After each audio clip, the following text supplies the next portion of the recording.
everybody. Today I'm going to show you how to make chili verde. Now this is a Mexican dish, and my mom is from New Mexico and she makes a New Mexican version which is just as good. They're two different types. Hers, she puts a red tomato in it, and she doesn't use tomatillos. She uses a green chili, a New Mexican green chili. She has her own version, but she likes this one, I think, even better than what she grew up on. So today I'm going to show you how I make and how I made this wonderful Mexican chili verde. It's awesome. It's made with pork. It's made with green tomatillas, garlic and jalapeños, and a few other little items. But my older son is out from Germany, where he has been living for the last 4.5 years after college. And he loves Mexican food, but you can't really get it in Germany. So I'm making this today. And I'm going to serve this with pinto beans and something called soapapillas. And I do have a video on both of those that I did over a year ago if you wanted to check those out. But soapapillas are a staple in New Mexico, which is where my mother grew up. And I always serve soapapillas with chili verde or chili Colorado. So it's a favorite in my family. So let's taste it first.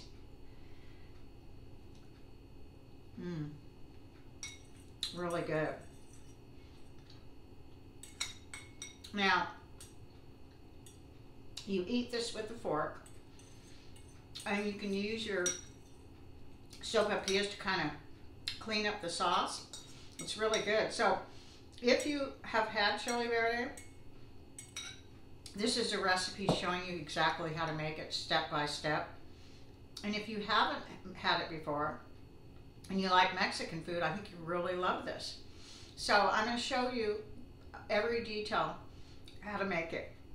And I hope you enjoy this, and I hope you give it a try. Thank you so much for watching.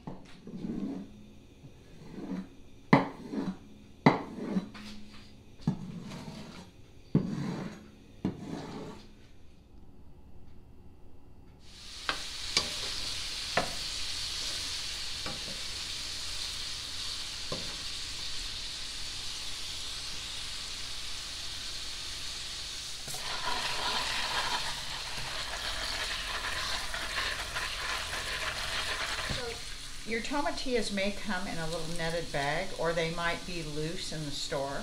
These are smaller, they come in larger ones, and I like the smaller ones. Then what you're going to do is they are going to have a skin on them, and you're going to peel these skins off and wash them. So this is pretty much how you want it, nice and brown. And this took probably about a good 25 minutes to kind of brown it.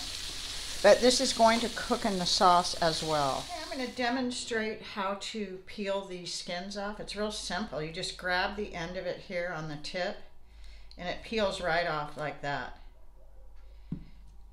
These are smaller ones. They come really large, like the size of a golf ball. They are even smaller than this. Some of them are purple. They're wild ones. These are kind of smaller. So this is how we peel them. Okay, everything has been washed and peeled, our jalapeños and our tomatillas. So this is what they're going to look like.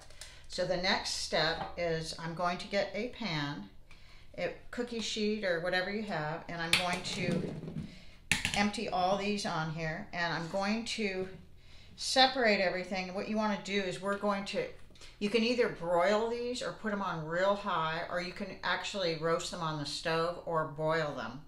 So I put them in a pan and I poke them just like you would a baked potato when you don't want it to blow up. And I poke every single one of these once, one little poke. And I'm going to put these in the broiler and let them roast. And after they roast on one side, I will flip them over and roast the other side.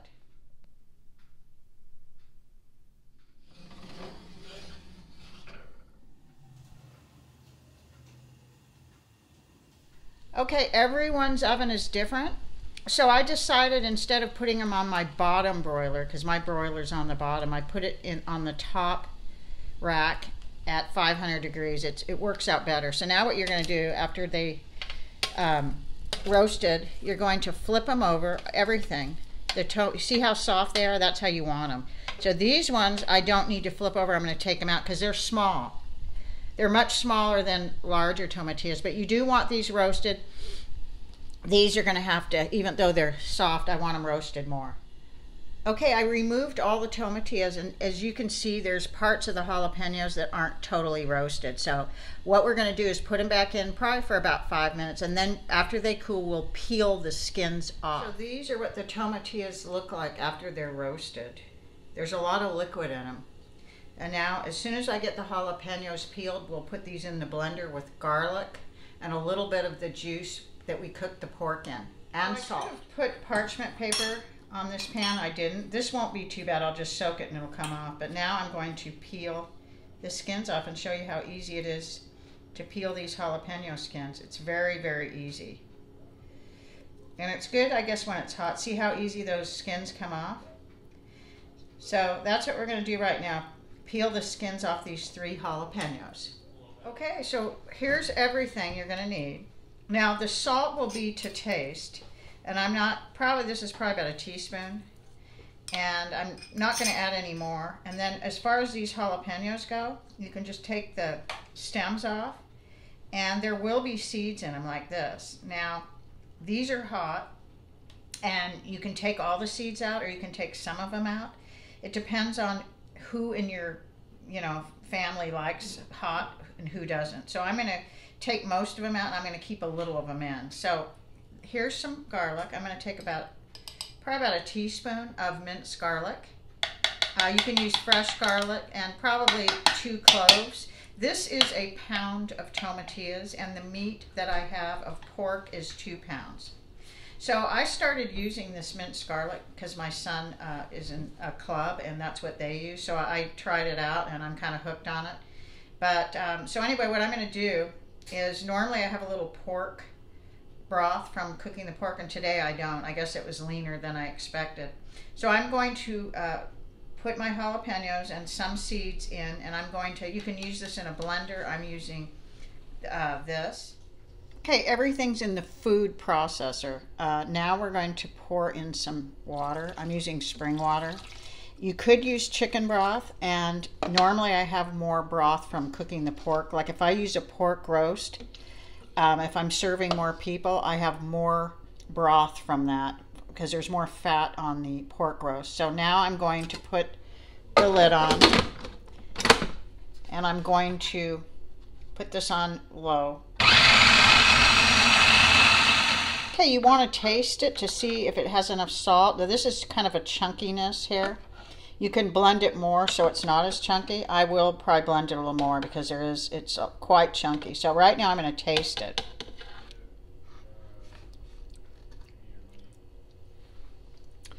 And it's really perfect. This is going to cook with the pork, which will actually enhance the flavor. So I'm going to blend this a little more.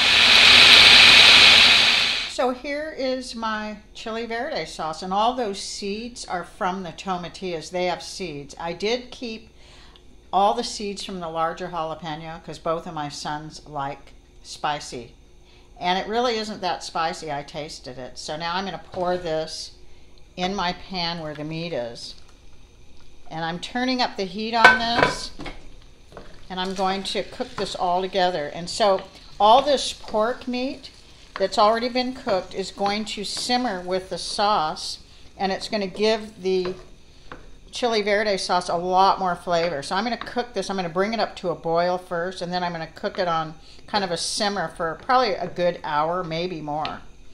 And if I have a big amount of people that are eating, I put a pork roast in, but only my one son and me are eating this because my other son is on a carnivore diet today. Okay, so I'm going to cook this on low. I could add a little chicken broth or more water in here. So I want a little more flavor, and this needs a little more liquid. So I am going to pour probably a cup of chicken broth in with this chili verde. And I also have quite a bit of pork left on the bone from the pork chops I used. So I'm going to salt what I have left, and then I'm going to take it over to the stove and I'm going to fry it I'll add it in after it's cooked in with the... So I'm going to add a cup of chicken broth.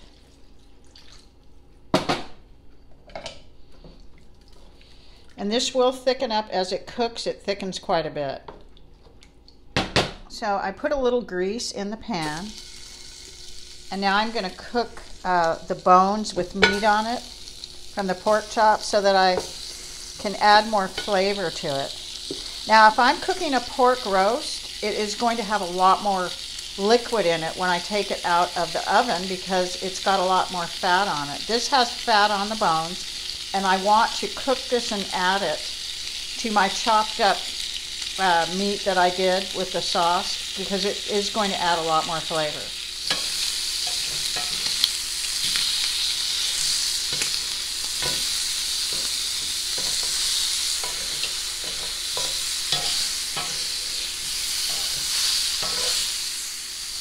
Okay, I've seared the meat probably about 5 minutes on the bone, and now I'm going to put all of this in the pan.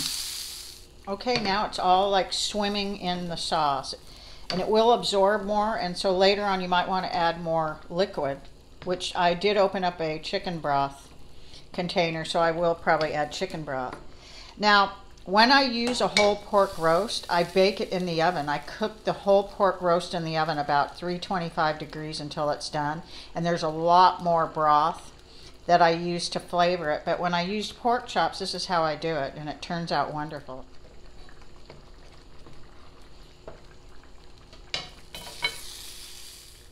I just tasted this. This has been cooking in here for probably about 25 minutes, and the flavor is so much more enhanced with the added pork chop bones I put in. Just completely different. It's very good.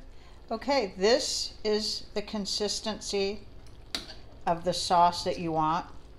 Just like that, so it's kind of thick. So it's done. And this cooked about an hour.